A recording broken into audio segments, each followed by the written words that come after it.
ஓம் ஸ்ரீ குருபியோ நமக. ஓம் ஸ்ரீ மகா பெரியவா சரணம். ஜூலை 17 இன்றைய தினம் ஆடி மாதத்தோட முதல் நாள். ஆடி மாதத்தோட முதல் நாள் இரவு தூங்கும்போது உங்கள் தலைக்கு அடியில் தலையணைக்கு அடியில் இப்போ சொல்லக்கூடிய பொருட்களை இந்த மாதிரி தயார் பண்ணி தலைக்கடியில் வச்சு தூங்கும்போது இது வரைக்கும் உங்களை பிடிச்சிருக்கக்கூடிய எந்த விதமான கெட்ட சக்தியாக இருந்தாலும் அதெல்லாம் விரட்டி அடிக்கப்படும். அது மட்டும் இல்லை, இனிமேல் உங்களுக்கு அடுத்த நாளில் இருந்தே நல்ல எதிர்காலம் ஏற்படும். அது என்ன பொருட்கள், அதை எப்படி செய்யலாம் அப்படிங்கிறத பற்றி பார்க்கலாம். அதுக்கு முன்னாடி நம்ம வீடியோஸை இப்போ தான் நீங்கள் ஃபஸ்ட் டைம் பார்க்குறீங்க அப்படின்னா மறக்காமல் நம்ம சேனலை சப்ஸ்கிரைப் பண்ணிக்கோங்க. இது மாதிரி அப்டேட் தெரிஞ்சுக்கிறதுக்கு நோட்டிஃபிகேஷன் பெல்லையும் கிளிக் பண்ணிக்கோங்க. இப்போ என்ன பரிகாரம் அப்படிங்கிறத பற்றி பார்க்கலாம். ஆடி மாதம் அப்படின்னு வந்துட்டாலே அம்மன் வழிபாடு ரொம்ப ரொம்ப முக்கியத்துவம் வாய்ந்தது. ஒரு மாதத்துக்கும் ஒரு விதமான விசேஷங்கள் இருக்கும். அப்படி பார்க்கும்போது ஆடி மாதம் அப்படிங்கிறது அம்மனுக்குரிய சிறப்பு மிகுந்த மாதமாக இருக்குது. அப்படிப்பட்ட மாதம் அம்மன் ஆலயங்களில் திருவிழாக்களும் கூழ் ஊற்றக்கூடிய வைபவங்களும் பூக்குழி இறங்குதல், அதாவது தீ மிதிக்கிறதுன்னு சொல்லுவாங்க, இது மாதிரி பல விசேஷங்கள் நடைபெறும். அப்படி விசேஷம் நிறைந்த ஆடி மாதத்தில் நாம் வழிபட வேண்டிய சில விஷயங்கள் இருக்குது. அம்மனுக்கு உகந்த மாதமாக இருக்கக்கூடிய ஆடி மாதத்தில் நாம் தினமும் நம்ம வீட்டில் விளக்கேற்றி வழிபாடு செய்யணும். அதிலும் குறிப்பாக குலதெய்வ வழிபாடு அப்படிங்கிறது ரொம்ப ரொம்ப விசேஷகரமான வழிபாடாக இருக்குது. இப்படி குலதெய்வ வழிபாட்டை தினமும் செய்கிறது மட்டும் இல்லாமல் அம்மனையும் நம்ம நாள்தோறும் வழிபடுறது மூலயமா நமக்கு இருக்கக்கூடிய சில விஷயங்கள் கெட்டதுகள் எல்லாம் விலகி ஓடிடும். ஆடி மாதத்தில் ஆடி பூரம், ஆடி பெருக்கு, ஆடி வெள்ளின்னு பல விஷயங்கள் வர்றது மட்டும் இல்லாமல் ஆடி மாதம்னு எடுத்துக்கிட்டாலே அந்த மாதம் முழுக்க இருக்கக்கூடிய எல்லா நாட்களுமே விசேஷமானது தான். உதாரணத்துக்கு உங்களோட குலதெய்வ கோவிலுக்கு நீங்கள் போகிறதுக்கு முடிவு பண்ணியிருக்கீங்க அப்படின்னா என்னைக்கு போகலாம் அப்படிங்கிற ஒரு குழப்பம் இருக்கும். அந்த ஒரு குழப்பமே வேணாம். ஆடி மாதத்தில் எந்த நாளாகனாலும் நீங்கள் பயன்படுத்திக்கலாம். எல்லா நாளுமே அம்மனுக்குரிய குலதெய்வத்துக்கு ரொம்ப ரொம்ப விசேஷமான நாள் தான்.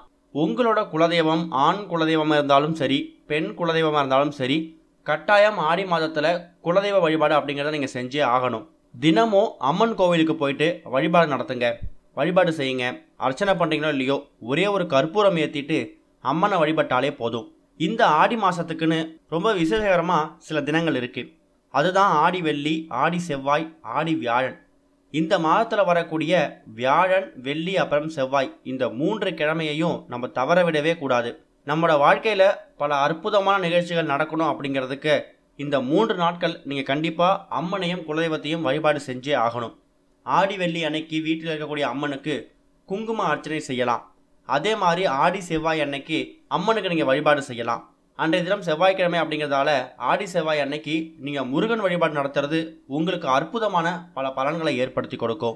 ஆடி மாதத்தில் வரக்கூடிய ஒரு கிழமையிலையும் அந்த கிழமைக்கு என்ன ஒரு கடவுள் விசேஷமோ அந்த கடவுளை வணங்கலாம். உதாரணத்துக்கு இப்போ ஆடி வியாழன் வருதுன்னா ஆடி வியாழன் அன்னைக்கு கண்டிப்பாக நீங்கள் உங்கள் வீடு பார்த்துருக்கக்கூடிய கோவிலுக்கு போயிட்டு குரு பகவானை நமஸ்காரம் பண்ணலாம்.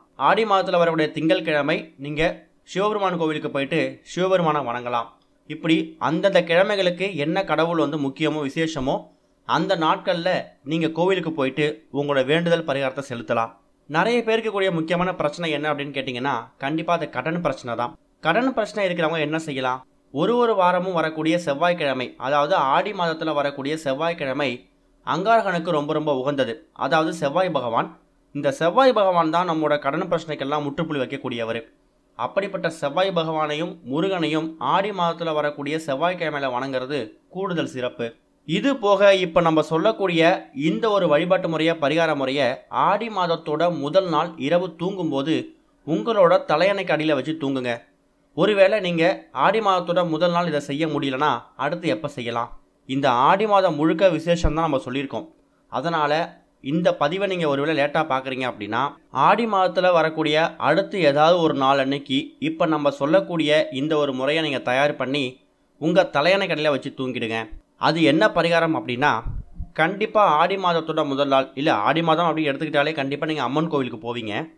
அப்படி அம்மன் கோவிலுக்கு போகிற அந்த நேரத்தில் முக்கியமான ஒரு 3 பொருட்களை நீங்கள் கையில் எடுத்துகிட்டு போகணும். அது என்னென்ன பொருட்கள் அப்படின்னா, சுத்தமான கரும்புள்ளி இல்லாத காய்ந்து போகாத ஒரு எலுமிச்சம்பழம் ஒன்றை கையில் எடுத்துக்கோங்க. அடுத்ததாக ஒரே ஒரு இலை வேப்பிலை. வேப்பிலையோட மகத்துவத்தை நம்மளோட ரீசன்ட் வீடியோஸில் பார்த்துருக்கோம். வேப்பிலை ஒரு கிருமி நாசினி. ஆடி காற்றுல அம்மி நகரம்னு சொல்லுவாங்க. அப்படி ஆடி காற்றுல நோய் தொற்று எதுவும் ஏற்படக்கூடாது அப்படிங்கிறதுக்காக தான் எல்லார் வீடு வாசல்லையும் வேப்பிலை தோரணம் கட்டுறாங்க, வேப்பிலை மாலை கட்டுறாங்க. அதனால் வேப்பிலை ஒரே ஒரு இலை இருந்தால் கூட போதும்.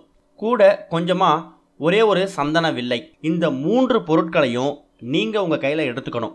இப்போ உதாரணத்துக்கு இன்றைக்கி சாயங்காலம் நீங்கள் கோவிலுக்கு போகிறீங்க அப்படின்னா, கோவிலுக்கு போகும்போது இந்த 3 பொருட்களை கையில் எடுத்துகிட்டு எப்பவும் போல் நீங்கள் அம்பாவை வழிபாடு நடத்துங்க, நமஸ்காரம் பண்ணுங்கள். நைவேத்தியம் எதுவும் செஞ்சுட்டு போனீங்கன்னா அதை வச்சு படைங்க, தீப தூப ஆராதனை காமிங்க.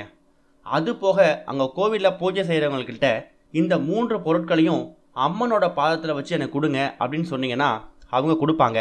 அதாவது ஒரே ஒரு எலுமிச்சை, ஒரு வேப்பிலை, ஒரே ஒரு சந்தன வில்லை. இந்த 3 பொருட்களையும் அம்மனோட பாதத்தில் வச்சு எடுத்துகிட்டு நேராக வீட்டுக்கு தான் வரணும், வேறு எங்கேயும் வழியில் போகக்கூடாது. வீட்டுக்கு வந்ததுக்கப்புறமா அதை பூஜை அறையில் வச்சுடுங்க.